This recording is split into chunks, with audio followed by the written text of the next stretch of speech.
Okay, so I've just pressed the record button. Any questions along the way, just stop me and I'll explain them to you. But what this is, it's like an intuitive energetic treatment. And it's a system I've developed called the Soul Transformation Technique. And it allows me to talk to your energy body. And I use the pendulum, which is this little device. I ask it some questions related to you.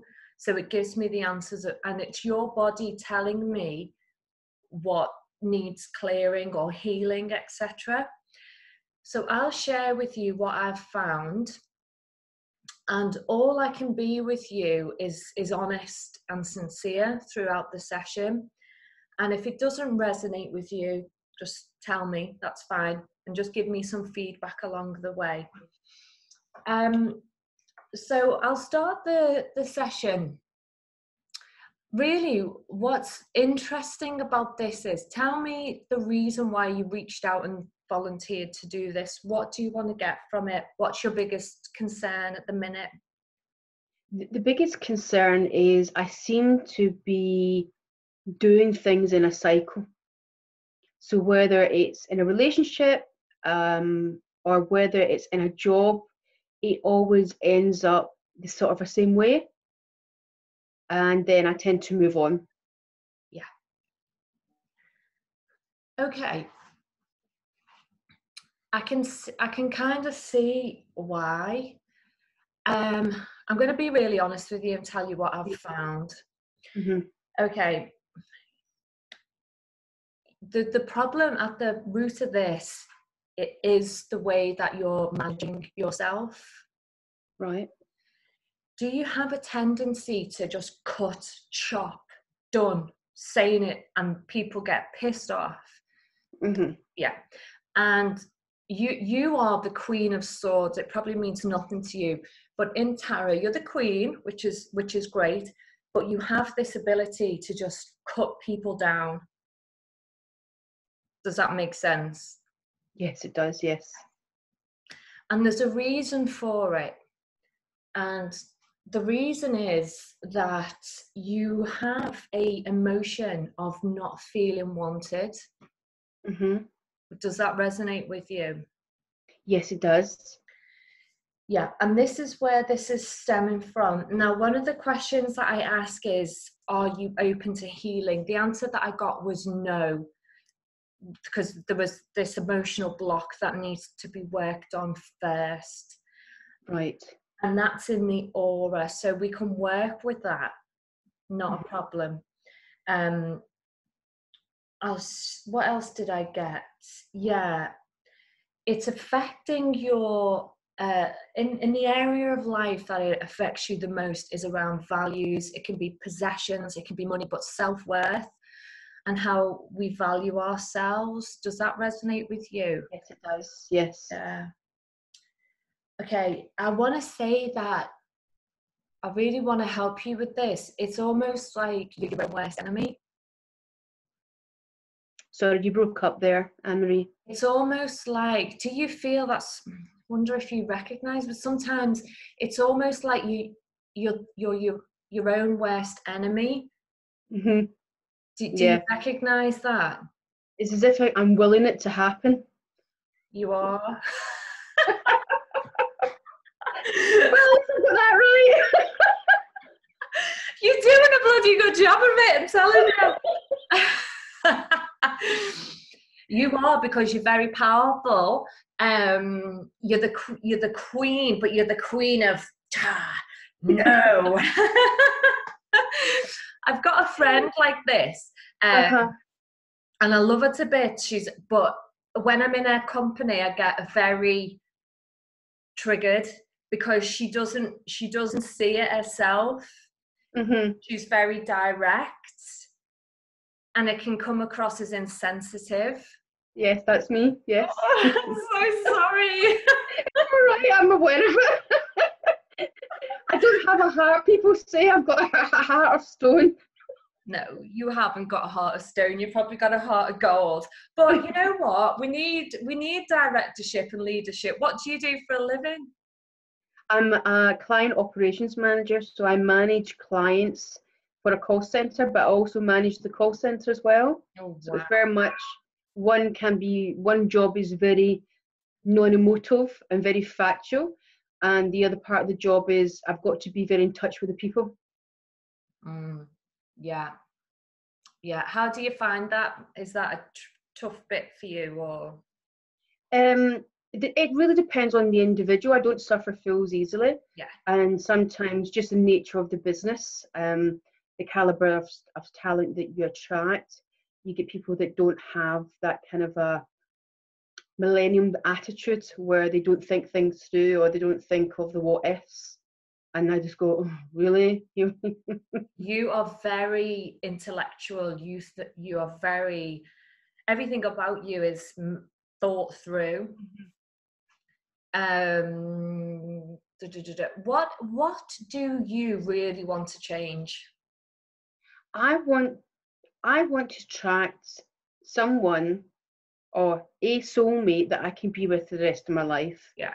And not I get to the point where I give people one chance. People always mess up the first chance, and I know that. But then that's it. I'm like, that's it. I've told you once, and you've made an informed decision to cross that line, and that is it. And I move on. And I'm like that with jobs as well, like, because I'm dealing with intellectual people. When people are not intelligent and they make the wrong decision, and I've told them the consequences, and they still go ahead and make that wrong decision, then I'm thinking, what's the point? I may as well just go self-employed and make the right decisions all the time, and not worry about people or bosses making the wrong decisions for companies. I know it's so black and white. I think you'd be very good being self-employed. Is that an avenue? Yeah. So this is actually an emotional thing, because you've got the Two of Swords, which is about making a decision, having a bit of a duality, not quite sure what to do. So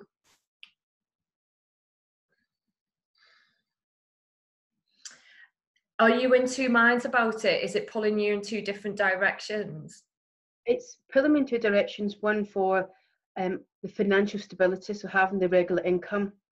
But I know that I have the determination and the passion to work the hours that it takes to be successful at being self-employed. And it's just, I'm at the point where an issue had happened on Thursday that I've given that person that one chance in the office, and I'm like, right, okay, this is giving me the momentum to now look at the different avenues. And when I looked at the avenue, the opportunities are there, and I just thought, oh well, how strange these opportunities happen to be at the time that I'm looking for. Tell me, that's really interesting. Tell me about this emotion of not wanted. Where does that show up? How has that shown up in your life? So when I was younger, my mother and father divorced, but it was quite traumatic because I was a daddy's girl. Yeah. Dad worked away. Mum and dad had a very volatile, very physical, hitting relationship. And when I used to appear amongst it all, that's when my dad would only stop hitting her, because he didn't want his baby daughter to see it. They got married too young. Dad was just turning 17 when I was born. My mum was 18. And then when I was 5, they separated for the first time. And then when I was 9, they separated. And that was when I was 9, that was it for good. But what my dad did was, rather than being upfront and honest, because my mum is a very strong individual, she at the time was relying on sleeping tablets to make her sleep because of the nervous energy that she had with dad. Yeah. Dad left her during the night.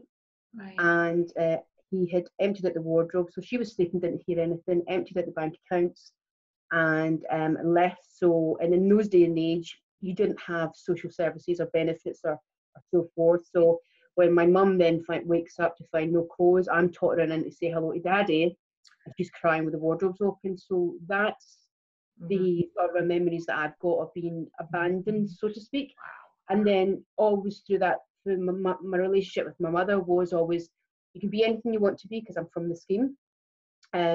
But remember, never rely on a man. You can't put a man in a drawer like you can do with your social benefits. Yeah. You can't put a man in a bank account. you are solely responsible for you and don't expect anybody else to be responsible for you. So that is probably the harshness that I've taken through sort of in my life. And then I've never depended on anybody, whether it be emotionally or physically or financially, because I've always been self-reliant, and everything is black and white. There's no grey areas with me. I tell you where the line is. You cross it, you make an informed decision. Yeah. And that's how I see things. And sometimes it freaks me out because life isn't black and white, but I can't give anybody any room for maneuver because that is how I'm in a box. I get it. And when I tuned into your energy, I was like, she's fine. Like, I just wasn't picking up on any, like, other clients I get, I'm like, yeah, I can feel this, I can feel that. And with you, I'm like, she's fine. Like, what can I give her? Just don't feel like I can. I was like, I just don't feel I can give her anything. Like, you just felt like totally sorted. And then it was almost like, oh God, like, where's this session going to go? And then I pulled the card and I was like, okay, she's the one in the middle of all this. Like, she's actually creating all this for herself, which we do. But for other people, it will be like things that are draining them, or things that they've got in their environment that are draining them. But for you, it's not like that. You're like the top of the table. You're the queen. Now, physically, are you retreating a lot? Are you staying indoors? Like, yes, I am. Yes, yeah. I've moved to an area where I don't know anyone. Oh, yeah. That was an informed decision because I had a stalker. So, wow. So I had to move. The police advised me to move, and I moved. So I kind of isolated myself only because the stalker is known to the family, and my mother took it quite bad. The fact that I wouldn't tell her where I was, so she stopped talking to me. She isn't talking to me and hasn't been for the last 5 months. So I'm very much siloed. I have maybe 1 or 2 close friends. I've lived overseas for about 20 years. So friends are dotted. They're more of acquaintances rather than those close friends, that forging relationship that you would reach out to. So I'm very much on my own, so to speak, with 1 or 2 friends. Get that. Spiritually, I've got the Tower card for you. So let me just think about what this means.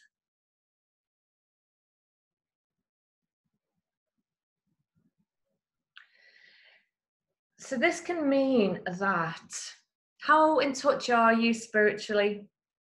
I would think quite a lot. Probably more in touch than I actually know myself.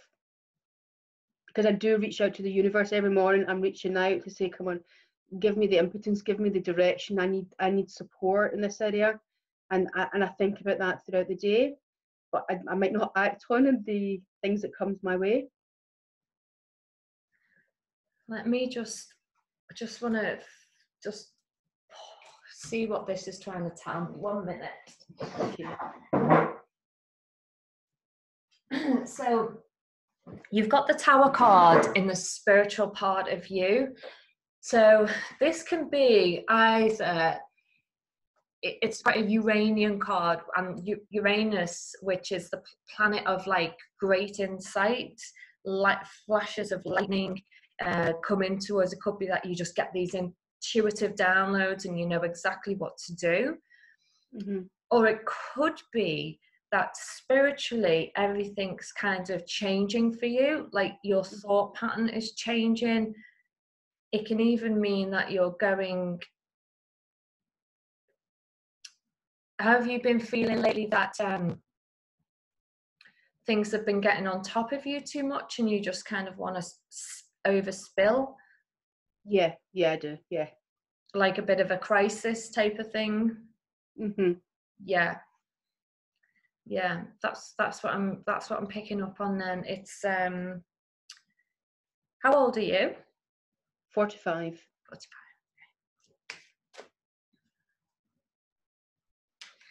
So in the middle of all this then, like, am I right when I'm feeling that there's like a spiritual crisis going on? Yeah, it could be. I think it's strange. It's like as if something's trying to tell me what to do, but I can't decipher it. I don't know, and I have moments of clarity, then moments of clouded judgment, and I'm thinking, right, what's happening? What you telling me to do? What's the options here? And I keep going out to the universe to say, okay, I'm listening. Tell me what needs to happen. So, like for instance, the job situation. Then I seen these daily rate jobs coming up, and I thought, right, that's a sign that I should go down that direction. Yeah. Okay. Okay. So those cards that I pulled are quite positive then around that. Because I was thinking, are you going to go into a bit of a spiritual crisis where it's like sometimes we can feel like, fuck, everything we thought we knew comes crashing down, and then we have this whole new way of thinking. But it can be that happened a couple of years ago. Right. That's good. Because then the cards I've pulled around that are the Sun card, which is you, which is your, ego, where you shine brightly in the world. And then you've got the Page of Pentacles, which is about money. So I would say by taking the time to stop, to tune in, feel in your body where you should go. A good way of asking your body what's the right direction is you give your body a yes or a no answer. So you say to your body, I'm taking the new job or the new thing. I'm taking the new thing.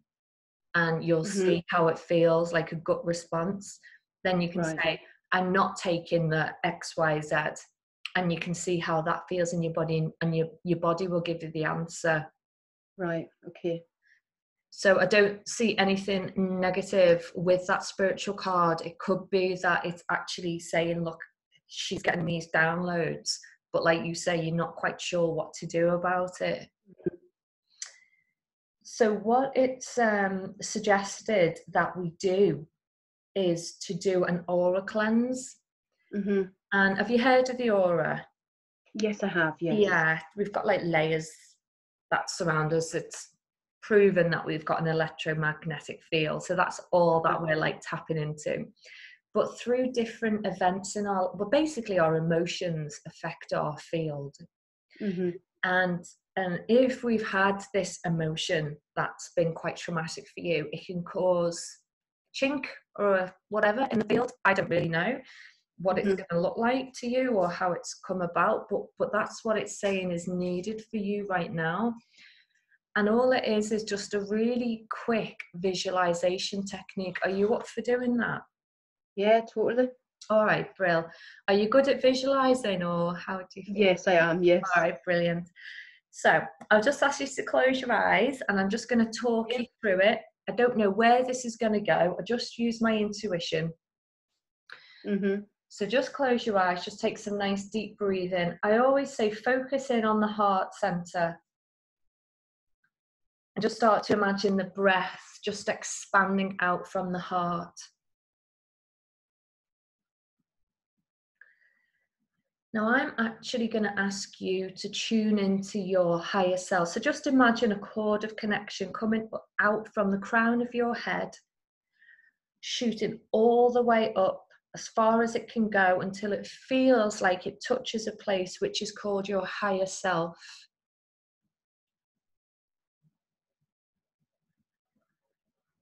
And then just imagine, visualize this cord of connection from you to your higher self. And I'm going to ask you just to intuitively just use that lightning ability you've got with your intuition, just to give me a number where we need to work in the auric field between 1 and 7. Just give me a number. 6. Okay. So what I'm going to ask you to do is just imagine a colour, bring in a healing colour. Just allow your intuition to take over, and every time you breathe in,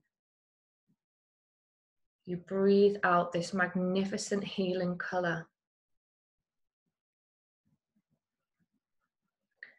And I want you to imagine this healing colour spread all around your body from head to toe. And it's spreading about 4 feet into your field.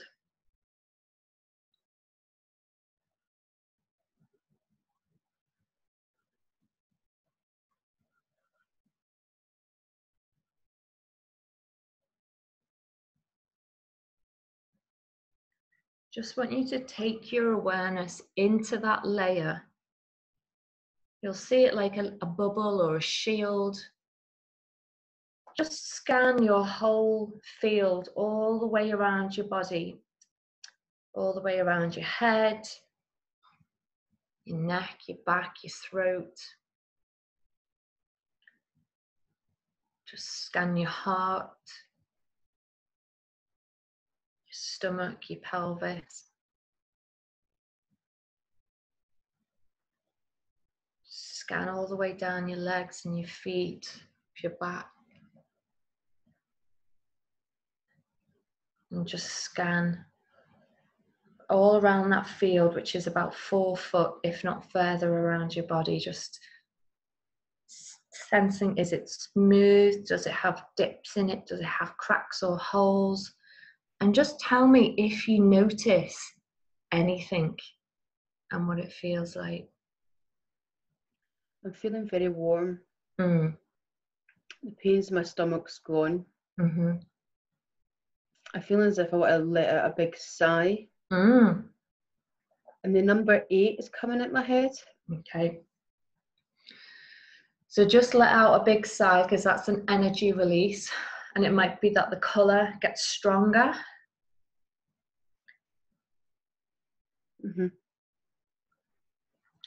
And just go to any other places. What I'm going to ask now is that your higher self just send you an even greater healing colour. So this healing colour can transmute any bumps, any chinks, any irregular shapes. So we really start to smooth out this auric field in the 6th layer.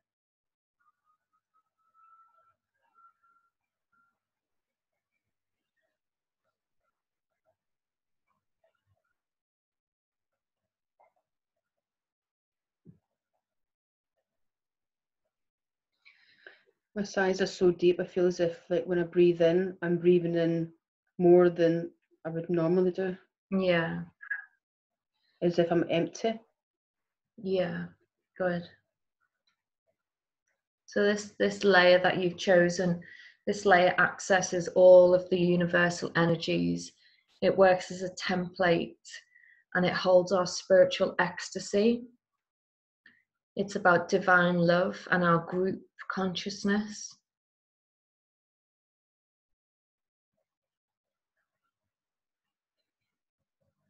So I'm not surprised that you feel really expansive. Just want you to take your awareness into the area that's below. It's like our female area, our womb. Just take your awareness there. And just notice if there's anything there that gets your attention. It seems like a blockage. Yeah. Any emotion with that, or anything that jumping out? Anxiety. Yeah. Okay. Just take this colour, and you can even ask for an extra healing colour just to come in and cleanse that area in particular.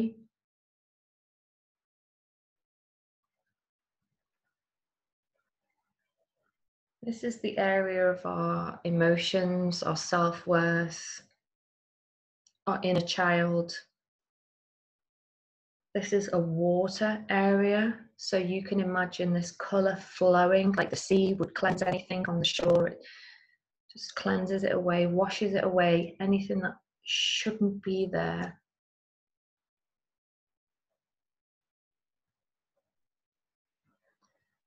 You can even imagine a tap that's attached to this area, and it opens, and everything that doesn't belong there just drains out of this tap.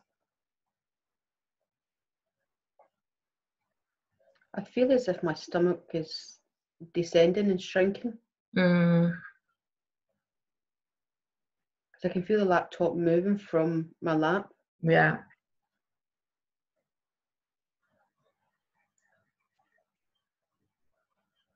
What we can do, we can set a timer on this. So if you just set the intention to keep that tap open, or however it's presented to you, just set a timer for this to keep open, so that anything that no longer serves you, that's blocking your flow, blocking your abundance, blocking your self-worth, intimacy, can just be drained out, can be released. And when it's released to a point that's in your highest and best interest right now, then that tap can automatically close over. And you get to maintain a high level of self-worth, and it's filled up with self-love from the celestial level that you're now working in with your aura. You're brightening, you're strengthening that.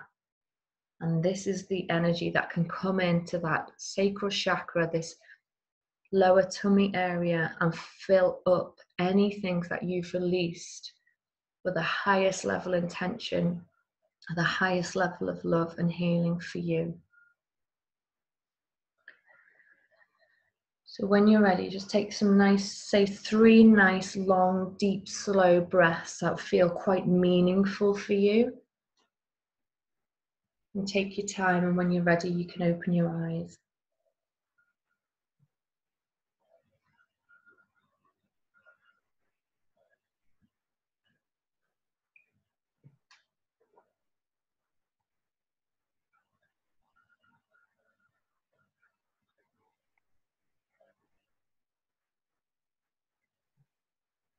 Well done. Thank you. Did you notice the colour? Yeah, it went from red, like, and then to deep red, to like an aqua blue. Oh wow. I was like, oh, okay. How did that feel? It feels as if I've just told somebody all my problems and they're all away. Great. Let that energy just keep working. All I would suggest is anytime, turn that tap on. Mm-hmm. Even at work, if anything comes in and you go, oh, this does not serve me to feel this, open that tap, let it drain out, bring in that high color, tune into that field, that 6th layer, and bring in that high energy color just to replace it, anything that's gone. Brilliant. Now, let me know how you get on. I'll keep in touch with you, Yes, I have. That'd be great. And stuff. And just let me know how you get on. But I hope you enjoyed it. I know it was brilliant. It was a different experience, but positive. It is a different experience, and it's been great to meet you anyway. And you, Anne-Marie, thank you ever so much. My pleasure. I'll be in touch with you, lovely. Take care. All right, thank you. Bye. Bye.